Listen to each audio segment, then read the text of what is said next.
Hello and welcome to Learn Yourself. Today we are going to learn about some of the reasons based on evaporation. This topic is under CBSE Standard 9 from first chapter.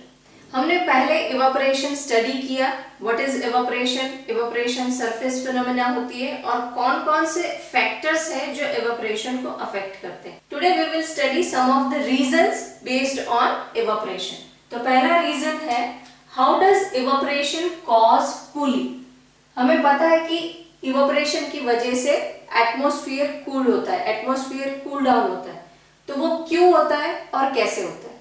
तो answer है The particles of liquid absorb energy from surrounding to regain the energy lost during evaporation. हमें पता है कि जो evaporation है वो surface phenomena है. तो सरफेस के पार्टिकल्स जो है उसकी काइनेटिक एनर्जी ज्यादा होगी नीचे वाले पार्टिकल्स के. तो ये एनर्जी जो ज्यादा होती है वो एनर्जी यूज करके लिक्विड पार्टिकल कन्वर्ट होते हैं गैसियस स्टेट में. तो जब ये कन्वर्जन होता है गैसियस स्टेट में तो वो एनर्जी यूज करते हैं जो कि उनके पास है और जो ज्यादा है नीचे वाले पार्टिकल से उनकी काइनेटिक एनर्जी ज्यादा है. तो ये काइनेटिक एनर्जी यूज करके वो लिक्विड से गैसियस स्टेट में कन्वर्ट होंगे. जब वो कन्वर्ट होंगे तो उनकी पूरी एनर्जी यूज हो चुकी है. Once they will convert to gaseous state, they'll used up all the kinetic energy which they were possessing, जो कि उनके पास थी. तो अब वो एनर्जी वापस लेने के लिए या वो एनर्जी रिगेन करने के लिए वो किस में से एनर्जी एब्सॉर्ब करेंगे? सराउंडिंग एटमॉस्फेयर में से. ये जो गैसियस पार्टिकल्स हैं वो सराउंडिंग एटमॉस्फेयर में से एनर्जी एब्सॉर्ब करेंगे, फिर से गेन करेंगे जो उन्होंने लॉस्ट की थी ये इंटर कन्वर्जन ऑफ स्टेट में. हमें पता है कि सबसे कम एनर्जी होती है सॉलिड के पास, उससे ज्यादा एनर्जी होती है लिक्विड के पास और सबसे ज्यादा एनर्जी होती है गैसियस स्टेट के पास.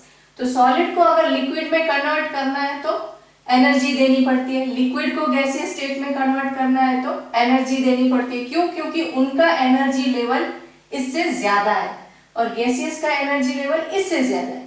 तो जब हम स्टेट का मैटर जब अपना स्टेट चेंज करता है तो उसको या तो एनर्जी बढ़ानी है और अगर रिवर्स में जा रहा है तो उसको एनर्जी घटानी है.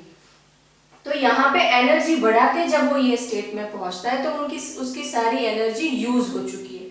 तो वो एनर्जी फिर से गेन करता है. कहां से करता है? एटमॉस्फेयर में से. तो वो एनर्जी वो एब्सॉर्ब कर लेता है तो एटमॉस्फेयर की एनर्जी कम हो जाती है तो उसका टेम्परेचर डाउन हो जाता है. एनर्जी कौन से फॉर्म में एब्सॉर्ब करेंगे? टेम्परेचर के फॉर्म में. तो वो टेम्परेचर कम हो जाता है. The absorption of energy from the surrounding make the surrounding cold. तो वो एनर्जी हीट के फॉर्म में एब्सॉर्ब करेगा. वो हीट वो एब्सॉर्ब कर लेगा तो एटमॉस्फेयर अपने आप कूल हो जाएगा. तो ये एक रीजन है कि क्यों एवापोरेशन की वजह से कूलिंग होता है, क्योंकि जो पार्टिकल एनर्जी गवा चुके हैं वो फिर से गेन करते हैं और वो एटमॉस्फेयर में से लेते हैं. तो एटमॉस्फेयर की energy in terms of heat कम हो जाती है तो एटमॉस्फेयर विल बिकम कूल. हमारा दूसरा रीजन है why should we wear cotton clothes in summer. हम जनरली कॉटन क्लोथ्स ही समर में प्रेफर करते हैं. तो क्यों प्रेफर करते हैं? क्योंकि इन समर वी परस्पायर मोर. तो हम समर में ही ज्यादा परस्पायर करते हैं. तो इसमें क्या होता है कि liquid absorb the energy from the body. Liquid में से कौन से स्टेट में कन्वर्ट हुआ? ये गैसियस स्टेट में. और उसने कहां से एनर्जी ली? बॉडी हीट की. तो ये हीट एनर्जी है वो इक्वल हो जाती है लेटेंट हीट ऑफ वेपोराइजेशन से. जो बॉडी हीट है वो किसके इक्वल हो जाती है? लेटेंट हीट ऑफ वेपोराइजेशन की. तो जो कॉटन क्लोथ्स हमने पहन रखे they are a good absorber of moisture. तो जो पर्स्पिरेशन है, जो भी स्वेट है वो एब्सॉर्ब हो जाएगा और वो कॉटन क्लोथ्स उसको एक्सपोज करेंगे एटमॉस्फेयर में और एयर में. तो जो कूलिंग इफेक्ट आएगा that is helpful for our body. तो इसकी वजह से हम कॉटन क्लोथ्स समर में पहनते हैं. तो how you have to write कि as the cotton clothes are good absorber they will absorb the sweat easily and then it will expose to air और atmosphere, which will give us a cooling effect. So that's why preferably we are wearing cotton clothes. तीसरा reason है, why do we see water droplets on the outer surface of a glass containing ice cold water? जब हम बहुत ही ठंडा पानी glass में भर देते हैं तो उसकी सरफेस पे हमें वाटर ड्रॉपलेट्स क्यों दिखाई देते हैं? Why? Because water vapor present in the air. जब भी ये हमारा ग्लास है जो बहुत ही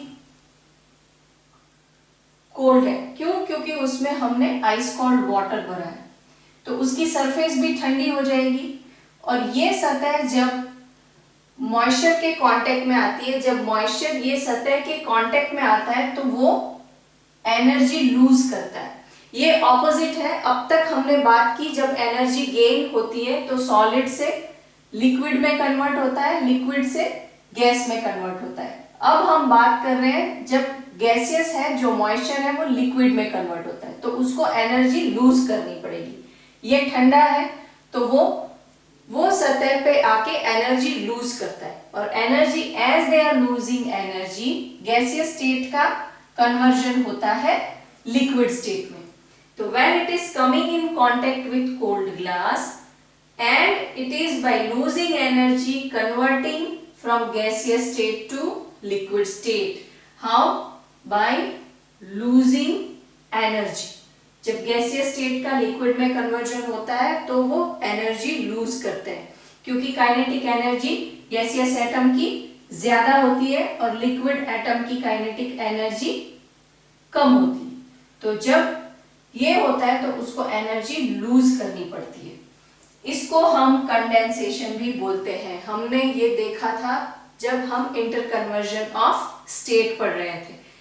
When condensation is happening, liquid is converting into gaseous state. तो जब भी हमारा आइस कोल्ड वाटर से भरा हुआ ग्लास होता है तो उसकी सतह पे हमें वाटर ड्रॉपलेट्स दिखाई देते हैं, क्योंकि एटमॉस्फेरिक एयर में जो मॉइस्चर होता है वो मॉइस्चर ये सतह के कांटेक्ट में आके कूल डाउन होता है। वो वाटर पार्टिकल्स एनर्जी लूज करते हैं और यहाँ पे ड्रॉपलेट की तरह हमें दिखाई देते हैं। तो इस प्रोसेस को हम कंडेंसेशन भी बोलते हैं। If this video has helped you in the learning, give us a like. If you have any question, any doubt, please do write us in a comment box and don't forget to subscribe for many more important videos.